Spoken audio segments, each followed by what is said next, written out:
In today's video, I'm going to be sharing how to crochet the classic Larksfoot stitch in the row.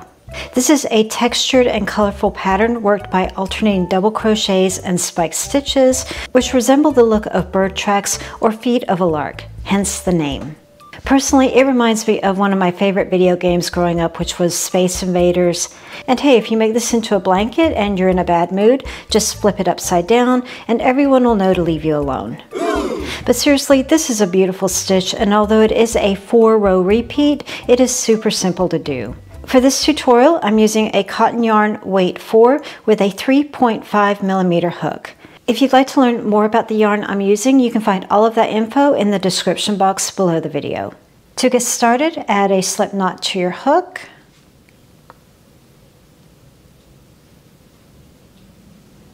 And make a chain using a multiple of 4 plus 1 at the very end. So that just means you're going to go 4, 4, 4 until you reach the width that you want to start with, and then add 1 more at the very end. To work our first row, we're going to be doing 3 double crochets with a chain 1 in between. So to get started, add 1 double crochet into the 4th chain from the hook. 1, 2, 3, 4.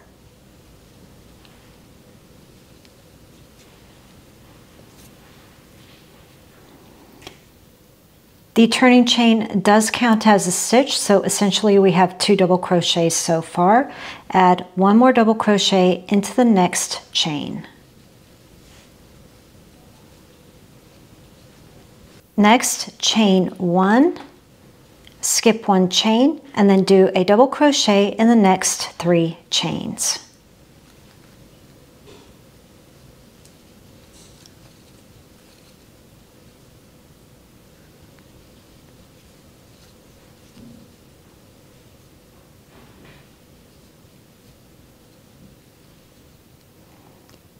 Chain 1, skip 1, 1 double crochet in the next 3 chains. Continue this all the way across. And that's your very first row completed. To begin row 2, chain 3 and turn, or you can do a stacked single crochet. That's what I'm going to do here because it's going to give it a really nice straight edge for me. I'm just turning my work, going into the very first stitch, creating a single crochet, and then adding another single crochet into the sidebar here. So I'm just going in, pulling the yarn through, and creating another single crochet. But again, this is just a personal preference. I just like the look of it. For this next row, we're just repeating what we just did. So I have 2 more double crochets to make to give me a total of 3.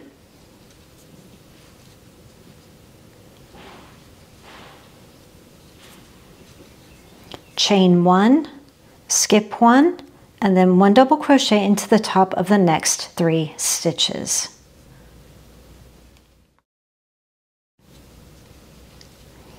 If you're new to crocheting and you're not really sure where to put your stitch, it can be a little tricky to see on the back side. If you notice here, you have a horizontal bar here for the back of the stitch. Just place your hook right on the side of it, making sure to go under those 2 stitches on top.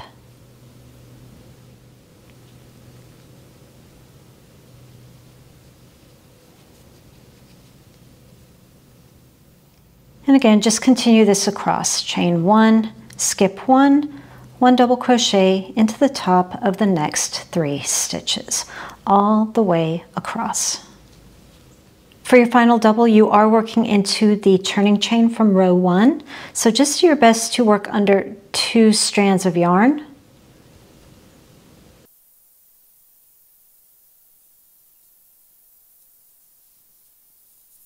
And that will hold everything nicely in place for you.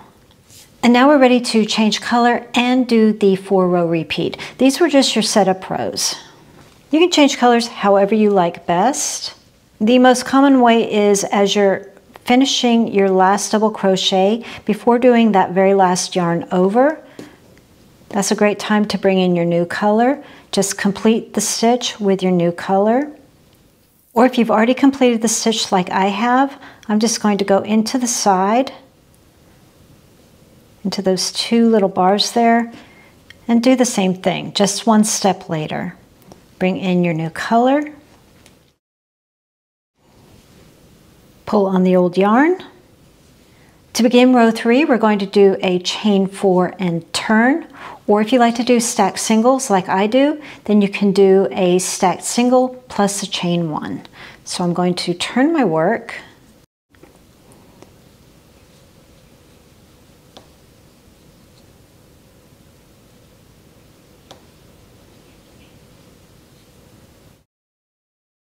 chain 1.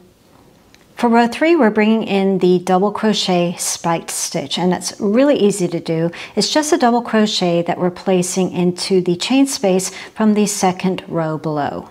And what we're doing is we're making our Larksfoot stitch, which is 1 double crochet, 1 spiked stitch, 1 double crochet.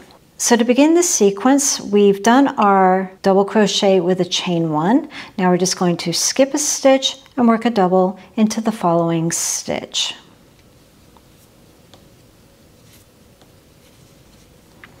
And now we're doing our spiked stitch, yarn over as if you're doing a regular double crochet, going all the way down to the second chain space, go under it, pull the yarn through,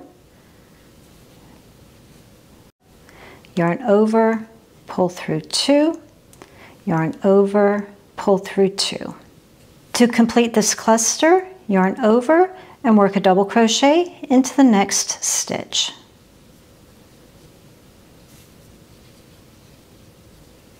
And so it goes all the way across. Chain 1, skip 1, double crochet into the following stitch,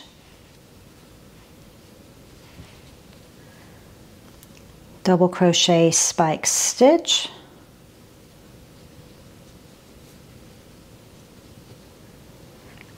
and then a double crochet into the next stitch. And if you've worked it a little bit tightly, don't worry about that because it'll stretch out for you, but it might group the next stitch together and make it a little hard to see.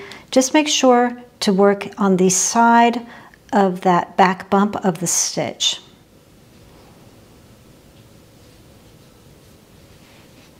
When you come to the end, you should have 2 remaining stitches. Chain 1 and do 1 double crochet into the very last stitch.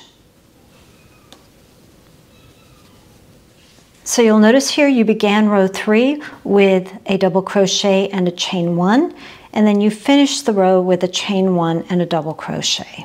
For row 4, we're going to start with a chain 4 again, or you can do the stacked single with a chain 1.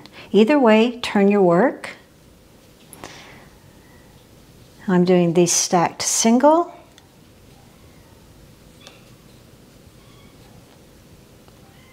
Can you hear the kittens? And chain 1. And this is a very easy row. We're just mirroring what we just did. Instead of doing a spiked double, we're just doing a regular double here. So we've skipped 1, a double crochet in the next 3 stitches,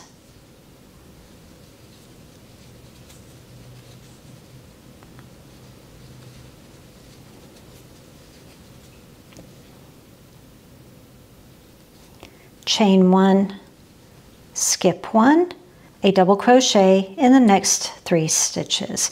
And you're just going to continue this all the way across. When you come to the end, chain 1 and a double crochet into the very last stitch.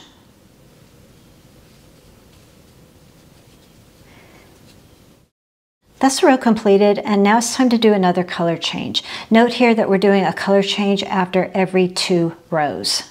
So use your favorite color changing method. And now we're ready for row 5. And for row 5, we're going back to a chain 3, or you can do the stacked single. Either way, turn your work and create your first stitch. Chain 3 or your stacked single.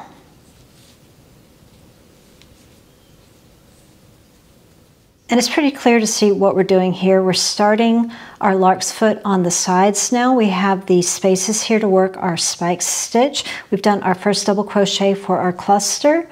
So now we're just going to start with our double crochet spiked stitch.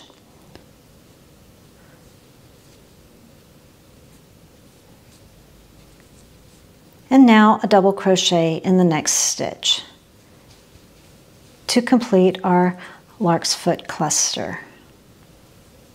Chain 1, skip 1, and double crochet into the next stitch. Spike,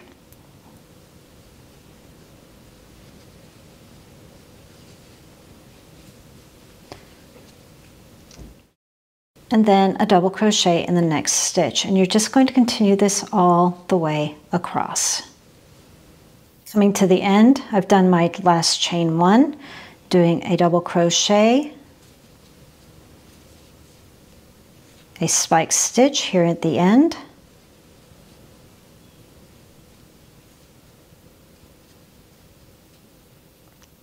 and then a double crochet into the very last stitch.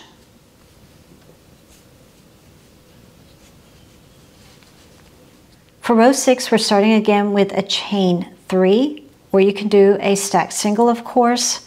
Either way, turn your work and make your first stitch.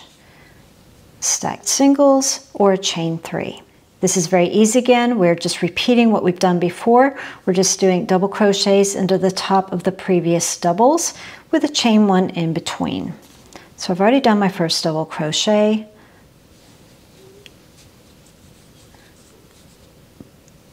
Doing my next 2, chain 1, we're just mirroring what we did before, and then a double crochet into the next 3 stitches.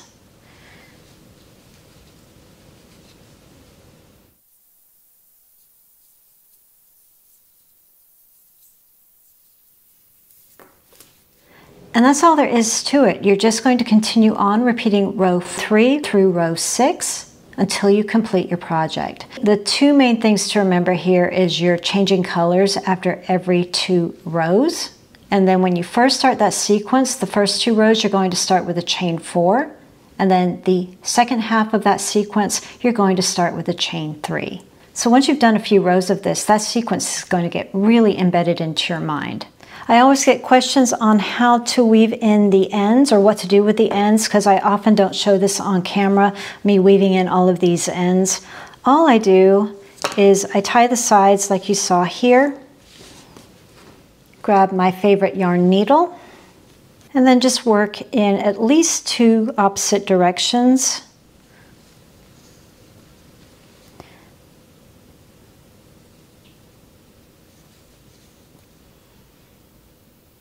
To make sure that those stitches are going to stay in place. And I always like to finish by kind of splitting into the yarn to help hold it in place even more.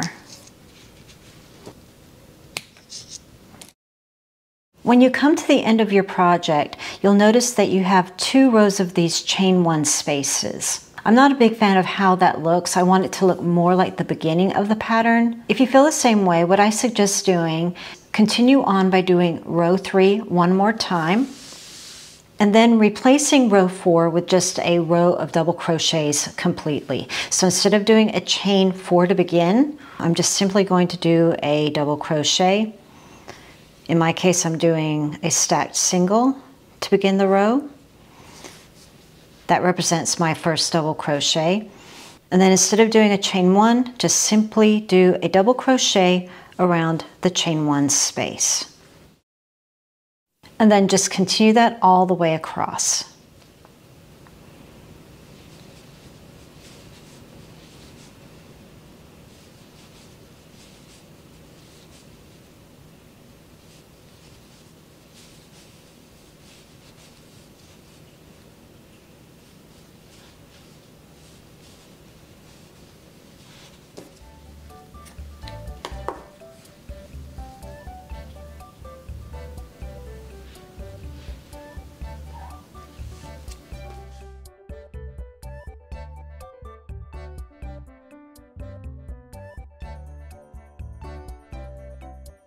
If you enjoyed the video, a like is always appreciated. Your support means the world to me. Thanks for being here, and I'll see you in the next one.